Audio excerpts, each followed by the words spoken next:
Afghanistan earthquake in Kunar province.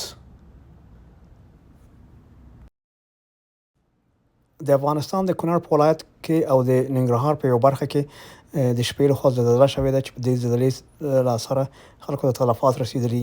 این زلزله در بخش کنر صورت گرفته که در منطقه نورگل که مربوط نرنگ می باشد و همچنان در مناطق چوکی در دره هایی که به نشأت می گیرد از این ولسوالی ها به طرف شمال در این دره ها زلزله صورت گرفته که تلفات جانی تقریبا در حدود 1000 تن و چندین هزار تن مجروح از خود به جا گذاشته.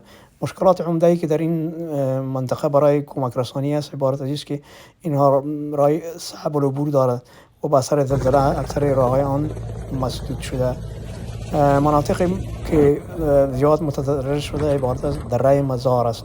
دره مزار یک دره است که از قسمت نورگل منشأ میگیرد و به طرف شمال امتداد دارد. این دره اکثرا مردمشان برای لسان خاص می باشند که برای علاوه آن به لسان‌های لسان عمده افغانستان هم گپ زده میتوانند و اینها برای یک لهجه و لسان خاص خود می باشند.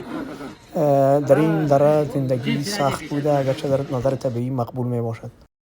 در یک تعداد قسمت‌های دور افتاده این دره که از سبب زلزله راهها بند شده، یگانه راه کمک رسانی و انتقال زخمی ها و رساندن دوا به این مناطق استفاده از هلیکوپترها می باشد که حکومت افغانستان در این زمینه تیارات داشته هلیکوپتر خود را برای کمک به این مناطق فرستاده است و در انتقال زخمی ها سهم گرفته است.